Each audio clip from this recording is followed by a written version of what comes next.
C'est l'heure du sonneur. Et donc ce matin, pour commencer, nous devions vous parler quand même de cette visite du président syrien Ahmed Al-Shara. Visite à Paris, il se rendra même à l'Élysée où il sera reçu par Emmanuel Macron. Alors pour rappel quand même, le président syrien est également connu sous son nom de guerre Abou Mohamed Al-Joulani, qui est donc l'ancien dirigeant des groupes terroristes HTC et du front Al-Nosra. Sa visite à Paris, donc la première de son mandat dans un pays occidental, a d'ailleurs nécessité une demande d'exemption auprès des Nations Unies de la part de la France. Et puis, il fait l'objet d'une note inquiétante de la part des services de renseignement américains. Je vous propose d'écouter un extrait de Louis Dragnel sur CNews à ce sujet. On écoute ça. Et justement, le jour du conclave, il y a un paradoxe. Il y a un rapport entre puisque le président, le président autoproclamé syrien, normalement, n'a pas le droit de voyager en Europe. Et donc, Emmanuel Macron, l'Élysée ont dû faire une demande d'exemption, de sanctions auprès des Nations Unies, pour qu'il puisse venir jusqu'à nous sans se faire interpeller. Vous savez, comme il est considéré comme un terroriste, d'organisation terroriste, eh bien, il fait l'objet de sanctions. Donc première visite du président de transition syrien en Europe, donc ce sera à Paris, dans un contexte où Europe 1, William Molyneux a aussi révélé ce matin l'existence d'une note des services de renseignement américains et qui dit, cette note dit deux choses. Un, le leader syrien distribue des passeports à tous les terroristes qui le demandent, donc des passeports syriens. Et puis deuxièmement, est documenté de manière factuelle le fait que le leader syrien commet des massacres contre les minorités, alors qu'il s'était engagé à protéger les minorités. Vous savez, c'était le moment où on se disait, est-ce qu'il y a le djihadisme light, le repenti, tous ces concepts, en tout cas, qui n'ont pas montré leur véracité aujourd'hui. Et donc les États-Unis, en tout cas les services de renseignement américains, craignent que la Syrie devienne un nouveau Gaza, un refuge, un sanctuaire. Voilà, on a compris. Donc, passeport à tous les terroristes. Et puis, finalement, massacre contre les minorités. Et c'est ce que semblait craindre déjà Benjamin Blanchard la dernière fois qu'on le recevait. Bonjour Benjamin Blanchard. Bonjour. Et merci beaucoup d'être avec nous aujourd'hui, directeur général de SOS Chrétiens d'Orient. On était déjà revenu sur la situation en Syrie avec vous. Aujourd'hui, nous avons plus d'informations, puis surtout cet accueil, on va dire, de notre président. D'abord, première question, est-ce que notre président de la République a raison de recevoir aujourd'hui le président syrien ? Je ne sais pas s'il a raison, mais est-ce bien surprenant ? Puisque il poursuit la politique de ses deux prédécesseurs, donc que ce soit Nicolas Sarkozy et puis François Hollande, qui ont pendant 13 ans mené une politique avec une grande constance en Syrie, de la France en Syrie, alignée sur leurs alliés occidentaux, une politique de soutien à ce qui était alors la rébellion et qui était très vite identifiée comme islamiste. Et nous, à SOS Chrétiens d'Orient, nous avons assez tiré la sonnette d'alarme pendant 10 ans. Nous l'avons assez dit pour ne pas être surpris aujourd'hui de ce que nous feignons de découvrir qui seraient ces gens d'HTC. Oui. Pardon, mais c'était la branche syrienne d'Al-Qaïda. Mais il a été membre de Daesh. Donc, comment s'étonner ? On peut même être étonné que ça soit pas pire. Parce que finalement, on pourrait s'attendre à bien pire jusqu'à présent. Oui, donc le terme de radical islamiste pragmatique ou je ne sais quoi, comment on nous l'a présenté, on n'y avait jamais cru. Mais pardon, vous parliez des distributions de passeports, mais je voudrais dire que ça va encore plus loin. Là, il vient de nommer un général de division, un terroriste, une espèce de voyou de grand chemin qui a fait fortune pendant la guerre, qui s'est même jamais vraiment battu contre les troupes de l'ancien régime, de Bachar el-Assad, mais qui a fait fortune en ponctionnant la population, en pillant, en violant, etc., et qui vient d'être promu général de division. C'est absolument magnifique, sans parler des étrangers. Je crois qu'ils ont mis 3 généraux, qui tchétchènes, qui ouïghours, etc. C'est assez dingue. Je voudrais quand même qu'on revienne d'abord sur le point diplomatique. Est-ce que c'est pas aussi le rôle d'un président de la République de discuter avec les pays étrangers, qu'on soit d'accord ou pas d'accord ? Je crois qu'on est assez nombreux ici à rappeler la réelle politique. Quelle est la limite de cette réelle politique ? Alors, entendons-nous bien, moi je me réjouis que la France, qu'Emmanuel Macron se convertisse à la réelle politique. Mais c'est quand même un peu étonnant. Pendant 14 ans, on nous a dit qu'il ne fallait surtout pas discuter avec le gouvernement syrien, Orozco Referens, etc. Pas d'ambassade, même quand il y avait les services de sécurité syriens disaient détenir des éléments sur des terroristes qui avaient commis des attaques des attaques au Bataclan ou à Charlie Hebdo n'ont aucun contact avec l'ancien régime syrien, etc., pour des raisons morales. Très bien. Aujourd'hui, bizarrement, les raisons morales... Ah non, on est le réalisme, il faut discuter avec tout le monde, etc. Moi, encore une fois, pourquoi pas ? Mais c'est le deux poids, deux mesures est quand même hallucinant. Et vous, le pourquoi pas, vous l'acceptez jusqu'au point d'un accueil à l'Élysée ? Ou pour vous, c'est plutôt un rôle des ambassades, par exemple ? Alors c'est quand même, on a l'impression que tout est mis un peu à l'envers, puisque l'ambassade n'est toujours pas rouverte. Il y a des gendarmes français, alors donc techniquement elle est ouverte, les volets sont ouverts, mais il n'y a pas d'ambassadeur, il n'y a pas de personnel diplomatique. Ah oui, on n'a pas d'ambassade là-bas. Non, c'est quand même très étonnant, mais on le reçoit à l'Élysée. l'Élysée. Alors est-ce qu'on peut pas faire un peu pour une fois les choses dans l'ordre, mais visiblement ça a l'air trop compliqué, donc on préfère faire dans le désordre. Et en même temps, pour le coup, là aussi, il y a cohérence, puisque Emmanuel Macron a supprimé la formation du Quai d'Orsay. Donc finalement, il y a une cohérence sur la diplomatie et la volonté aussi peut-être oui, dans le nihilisme et dans la destruction de toutes les structures, dans toutes les structures du pays, peut-être, oui. Alors, bon, ça, c'était pour la question diplomatique, purement diplomatique. Maintenant, si on revient sur la situation sur place... Oui. Non, je voulais ajouter, dans le désordre, il y a aussi l'aspect des sanctions. C'est-à-dire qu'on reçoit quelqu'un dont le pays est toujours complètement sous sanctions et on fait crever de faim la population avec les conséquences qu'on peut imaginer pour la population, sur l'immigration, etc. Oui. Et par contre, on reçoit en grande pompe son chef d'État, le chef d'État par intérim. Vous ne pensez pas que ça pourrait évoluer, par exemple, avec cet échange ? Nous verrons. Mais ça, c'est vrai que c'est incroyable. Il y a encore des sanctions. Il n'y a pas d'ambassade, mais on reçoit l'Élysée. Voilà.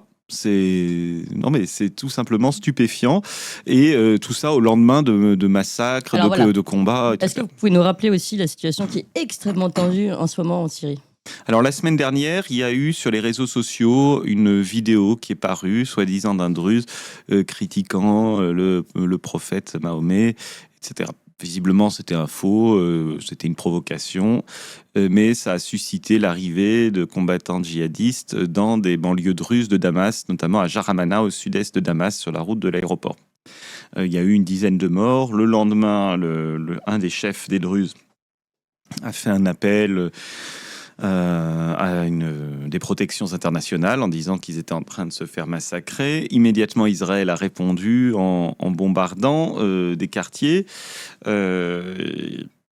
et également près du palais présidentiel. C'était un signe fort. Et puis également dans la province d'Idlib, donc cette province du nord-ouest d'où sont partis les rebelles qui ont pris le pouvoir en décembre, qui est un peu leur sanctuaire. Donc c'était pour dire vous n'êtes à l'abri nulle part.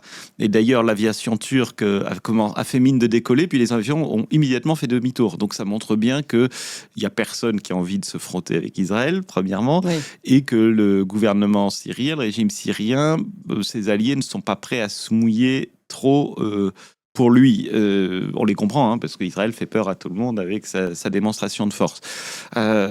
Donc immédiatement, il y a eu un accord qui a été signé entre le gouvernement par intérim et les chers druzes, donc les chefs des druzes, reconnaissant aux druzes la possibilité de conserver leurs forces armées dans leur région et même d'avoir une division, donc c'est-à-dire une quasi-armée. Alors en fait, c'est très joli tout ça. On a dit, Monsieur Al-Shara a dit, on va fusionner toutes les milices dans une armée nationale. Alors oui, ça a été fait, on a renuméroté. C'est plus la brigade machin truc, c'est la division numéro tant. Mais en fait, c'est exactement la même chose. Chacun conserve ses milices dans son coin et il n'y a pas d'unification de la force armée, il n'y a pas de monopole de la violence. Pour le gouvernement, je ne sais pas si c'est une mauvaise chose parce que vu les personnages qui sont dans certains ministères, c'est peut-être rassurant. Mais ensuite, il y a eu des procès expéditifs et ça, c'est quand même assez intéressant puisque quand il y a eu les massacres d'Alaouites il y a 1 mois et demi, 2 mois, le gouvernement syrien avait promis la mise en place d'une commission d'enquête, ce qui a été fait avec des conclusions rapides, sous 15 jours. Ah oui, c'était quoi les conclusions? On les a pas vues. Ah oui, c'est ça. Ça fait 2 mois. Oui. Par contre, là, il y a eu des procès expéditifs. Dans la journée, le maire de Sarnaya, donc Sarnaya, c'est une banlieue cette fois au sud-ouest de Damas, où il y a des druzes, où il y a eu des combats. Et là, le maire a été jugé. et exécuté le jour même. Donc là, ça a été très expéditif, donc pour sédition, pour soulèvement, etc. Donc on voit que quand ils veulent, ils peuvent être rapides et voire expéditifs, mais c'est pas toujours le cas. Et en tout cas, tout le monde attend avec impatience les conclusions de la commission d'enquête sur les massacres de la côte. Oui. Et là, ce qui est important aussi, c'est de voir qu'on n'est plus à 400 km comme les massacres d'Alaouites, à 400 km de Damas. On est vraiment aux portes de Damas. Jaramana, ça touche Damas. Oui. C'est comme Boulogne par rapport à on Paris. peut pas nier les faits, quoi. On peut pas les. Oui, puis là, on ne peut pas ne pas les voir. Exactement. Benjamin Blanchard, est-ce que vous avez encore des équipes de Chrétiens d'Orient, de SOS Chrétiens d'Orient sur place ? Ah oui, tout à fait. Nous avons une bonne équipe qui travaille. Nous avons des projets en ce moment. Tout le monde est inquiet. On a nos centres culturels qui sont ouverts, mais il faut reconnaître que la collaboration avec les nouvelles autorités, de ce point de vue-là, se passe tout à fait convenablement. Ça fonctionne. On a réalisé des projets qui étaient parfois en attente depuis des années à cause des lourdeurs, de la bureaucratie ou je ne sais quoi. Et notamment une boulangerie. Donc en Syrie, les boulangeries, c'est étatique. Donc la production de pain, et donc c'est assez important. Et à Kousser, près de la frontière libanaise, une boulangerie qui emploie plus d'une 50aine de personnes, donc qui était détruite par la guerre et que nous avons reconstruite, et ça permet de fournir en pain toute la ville, une ville de plus de 20 000 habitants et les environs. Et donc ça a été fait avec le gouvernement, le ministère des Affaires locales, de l'administration locale. Donc ça, c'est un bon point, ça fonctionne. En fait, c'est simple, hein, ils ont repris toutes les structures de l'Ancien Régime. Ça n'a pas été une révolution où on a voulu détruire toutes les structures. Vous avez dire que ça fonctionne même mieux. Non, oui, peut-être parce que en fait sur la fin, il y avait je crois qu'on en avait parlé la dernière fois. Les dernières années, il y avait une espèce d'engourdissement, de paralysie de l'Ancien Régime qui faisait que plus rien n'avançait. C'était vraiment la paralysie totale. Mais il faut dire que par exemple, même l'association qui est l'interlocuteur quasi, en tout cas privilégié des organisations internationales, qui sous l'Ancien Régime était présidée par Asma el-Assad, donc la femme du président, qui s'appelait Syria Trust for Development. Donc organisation syrienne pour le développement, et elle a été dissoute puis recréée. Et en fait, c'est plus une trust, mais c'est une organisation. Mais c'est exactement le même nom, c'est toujours Organisation syrienne pour le développement, mais c'est plus Syria Trust, but Syrian Organization. Et c'est toujours l'interlocuteur privilégié, voire obligatoire, des organisations internationales. Et pour nous, c'est toujours notre interlocuteur. Donc c'est un peu tout change pour que rien ne change, sauf la bigoterie religieuse radicale. Bien sûr. Et concernant le traitement des chrétiens ? Alors pour l'instant, il n'y a pas de... Parce qu'il y avait des inquiétudes quand même la dernière fois. Tout à fait, il y a des inquiétudes. Les inquiétudes sont toujours là, mais pour l'instant, il n'y a pas eu d'atteinte à la liberté de culte, notamment pour les fêtes, la Semaine Sainte et les fêtes de Pâques. Tout s'est très bien passé. Les processions ont eu lieu dans la rue avec les fanfares de scouts, etc., comme il se doit. Donc ça, il n'y a pas eu de problème. Par contre, moi, tous les témoignages que j'ai, c'est qu'il y a quand même une certaine pression. Pendant la Semaine Sainte, il y avait un camion qui circulait dans Bab Touma, donc c'est la vieille ville de Damas, un quartier qui est majoritairement chrétien, là où il y a toutes les cathédrales, etc. Un camion avec un haut-parleur qui a circulé pendant 3 jours en appelant les gens à se convertir à l'islam. Au bout de 3 jours, ils ont été virés par les habitants. Mais quand même, on trouve des affiches, y compris dans des quartiers majoritairement chrétiens, expliquant aux femmes comment se vêtir et comment ne pas être impudique, comme vous, Clémence, ce matin. Voilà, bien voilée de la tête aux pieds. J'ai une amie qui s'est fait interpeller parce qu'elle buvait un café à une terrasse pendant le ramadan, et on lui a dit « Mais qu'est-ce que tu fais ?»